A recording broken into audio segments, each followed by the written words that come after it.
This is what our first 7 p.m. sunset of the year looks like. Beautiful blue skies at 5 p.m. here on Sunday. As our clocks spring forward today, the weather is also feeling like spring. This is a live look over Denver this evening as we enjoy that extra hour of daylight. Sunny skies and temperatures in the 60s will carry us for most of the week before some chilly changes arrive in just a couple of days. Good evening and thanks for joining us. I'm Mark Salinger. And I'm Jennifer Meckles. Let's get right to 9 News Weather Impact Team Meteorologist Corey Reppenhagen. Corey, we've got a good chance of seeing a 70-degree day this week. Yeah, we almost got it today, but it looks like it's coming tomorrow. Man, we just sprung right into spring this year.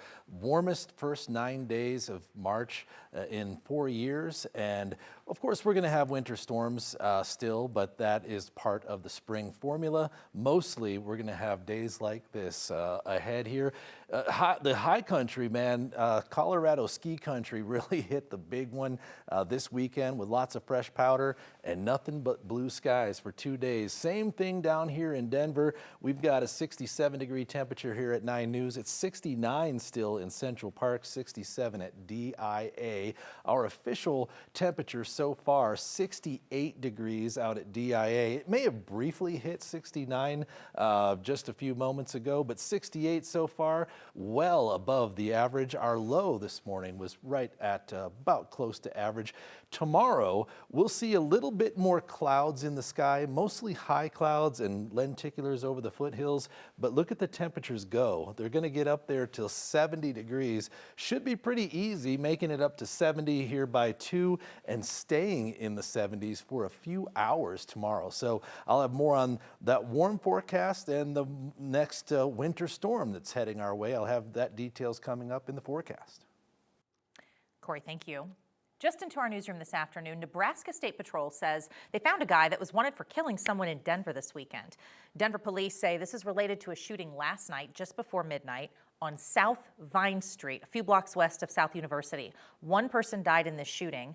Early this morning, Nebraska State troopers say they spotted Augustine Vega driving on I-80. They started chasing him, and when troopers were able to stop the car, they said they found Vega and a woman inside unresponsive. That person went to the hospital where she later died. We're now working to learn more about how Vega is doing tonight. Denver police say Vega and the victim in Denver somehow knew each other. They're still trying to figure out what exactly happened. DPD is investigating a stabbing that happened near 19th Street and Blake Street last night near Coors Field. The victim went to the hospital, not clear how badly they were hurt, and police didn't provide any information about what exactly happened in this case or any suspects they're looking for. Looking ahead to tomorrow, the now former Broncos outside linebackers coach suspected of assaulting a police officer is expected to be back in court. Michael Wilhoit was arrested last month after an altercation with a police officer at the airport. According to court records, Wilhoit left his car unattended at the arrivals area at DIA. When he returned to his car, an officer told him he wasn't allowed to park there. Things escalated from there, and court records show he began cursing at the officer and later punched him. He was charged with second-degree assault. A Denver family spent time this weekend honoring a mother and a grandmother. Her remains were found months after she went missing last year, but her family still doesn't know how she died.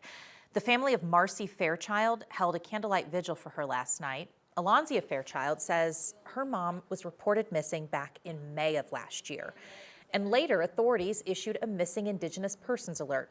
After 5 months of searching, investigators found her remains in the area of Cherry Creek and South Holly Street. I've cried here lots of times. I've had my other sister, we've come a few times and we've planted solar flowers just along the trails just because she was a light. Denver Police Department still trying to figure out if Marcy's death was criminal in nature. Well, it's a bit of a stinky Sunday in Lafayette. People filled buckets and truck beds with as much free bison manure as they could fit, as much as they could fit. They Mark. went there willingly, yes. The giveaway came about through a partnership between CSU and a nonprofit serving Indigenous communities. 9 News reporter Janelle Finch shares more about the importance of the bison. This giveaway didn't start until 11, but organizers say by 10 o'clock, cars were already lined up to get their share of the load. So you could back in next to the black Jeep. Dozens of farmers and garden growers came in to get a piece of what's come out. Oh, it smells. The Teepee Raisers is a nonprofit serving Native communities. They're giving away bison manure to use as fertilizer. Bring me a thing of flowers sometime. Truly, once said, I'd love to know how this goes. What isn't used Sunday will be sent to native tribes across the country. Bring it all the way over! Their giveaway isn't all crap. Organizers say bison are highly honored in indigenous culture. The animal's importance isn't lost on Lee Plennywolf. Oh yeah, yes. A bison brought us up to the world above and showed us how to live and how to survive. He's a member of the Ogallala Lakota Nation. Our reservation is Pine Ridge out of South Dakota. He says his people used bison as spiritual guides and means of survival. Plennywolf says different parts of the bison were used to make teepees and tools. This came from a bison that used to live up here in Colorado. We use it to hold our sacred pipe. And this drum, the inside here is cottonwood. So we cut the cottonwood and then we hollow it out. And then we put the bison head and string it up with the rest of it. The poop, he says, has purpose too. The poop regenerates not only Unjimaka, Grandmother Earth, but also, makes the soil rich and for growing. He says Native communities appreciate all parts of the bison, right down to what's no longer a part of the bison. Good? Now, through teepee raisers, the spirit of the bison is further spread throughout Colorado. Have a good day. Yeah, you bet. We spoke to people who came from all over Colorado today. One man from Aurora says events like these are all the more important because growing vegetables is so expensive these days. One woman from Broomfield says this manure is going to help support her front yard food garden.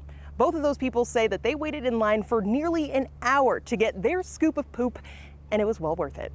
In Lafayette, Janelle Finch, 9 News. Denver is now working to bring more affordable housing to the city. City officials have approved new funding to support a project called the 4340 South Monaco Project. According to the city, the project's going to transform the 124,000 square foot office building on South Monaco into 143 new affordable housing units. The building will offer several different unit options. City approved up to $29 million in tax-exempt bonds to help finance the project. Construction will start sometime this year. They plan to finish it by 2026.